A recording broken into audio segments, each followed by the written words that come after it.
So hello guys, this is the unboxing of the new MTN router. This is actually Cat4 router over here. So I'll try to be doing unboxing and show you guys some basic setup which is actually similar. So MTN actually did a rebranding that they actually rebranded their logo and they started producing or selling out new routers. And this router is made by ZTE. You can see over here. So this is actually manufactured by ZTE. So I've actually opened the box and we have our adapter we usually use to charge the power bank, which is the power bank that comes with a separate case. So this is the power bank UPS for the router over here. So we have actually I'll be bringing them out. Then I'll start explaining each and every one. And then this is our actually Cat 6 over here is the antennas. So we are going to be putting it aside and bringing everything together. So this actually is what we actually use and be creating the basic setup. Then here is the MTN router, which is the Cat4 router, and here is the sticker which you can actually go through. Then under here is actually basic settings of the router. This is the model number of ZTE.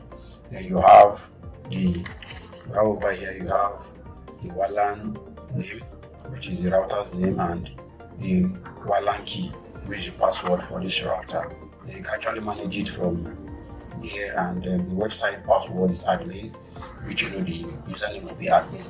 And that's for router. Then here you have the WPS, where you can reset not to connect without entering the Wi-Fi key. You can use this WPS for that, to connect to the PC without Wi-Fi key.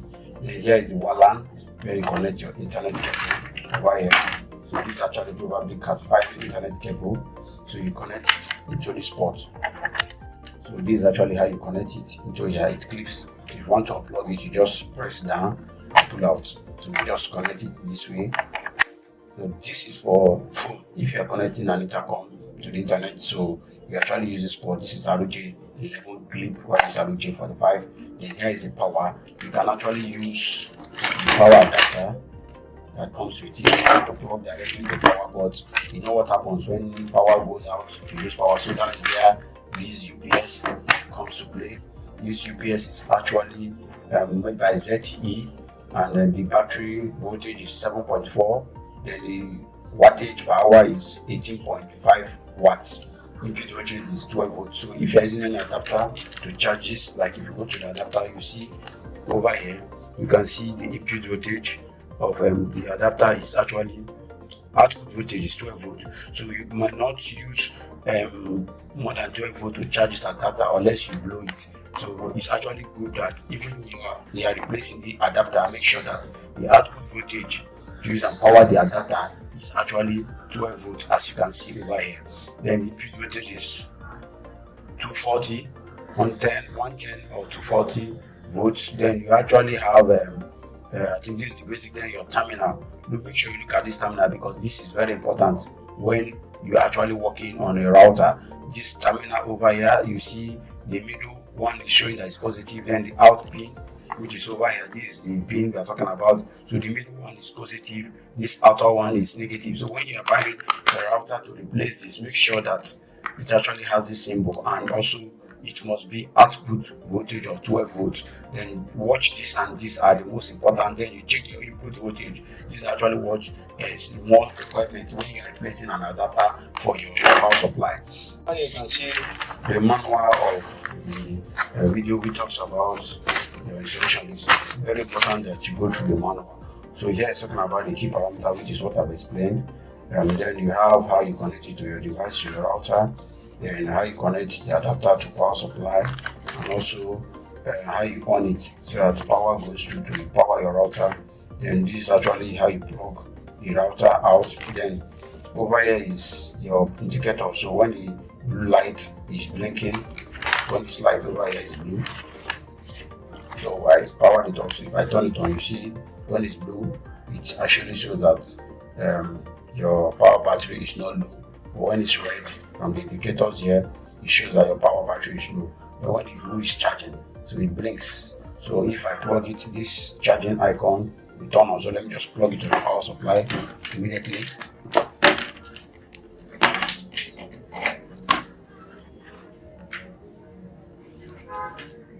So I'll plug it to the power supply, and when I plug it, I watch the light.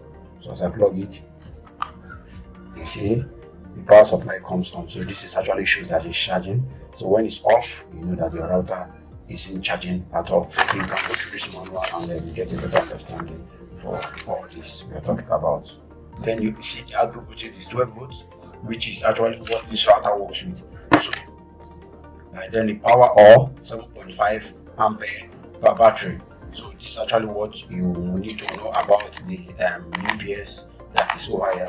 So I'll just come over here, and here's the reset in case you want to reset your router. The previous router we bought, and I showed you guys that you need pin or something like a needle, like something to reset it. But at least they did a modification over here, and you can see that instead of the pin, you now have a button where you just press and hold for some seconds and it resets your router.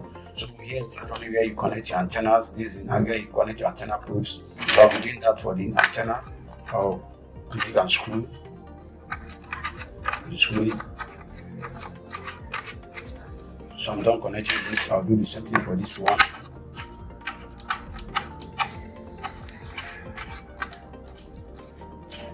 So I'm done screwing it. So the antenna probes are connected already. So I'll be connecting the power supply to the router, and it's connected over here. So you can see it's connected. Then here it goes to actually power it up. So the Mac router, it doesn't have a power button as the previous one has. So where you power it is from your UPS. So it's actually off. You can see this bad is off. Then this good over here means on. So I'll just turn it on. And if you look over the router, you see that the router is turned on. So the router is turned on. So this is the basic setup you need to know. I'll also be doing some configuration, how to configure it, and also the default configuration and the best recommended configuration to set up on your router. So I'll be doing that after this video. Thank you, and see you guys in the next video.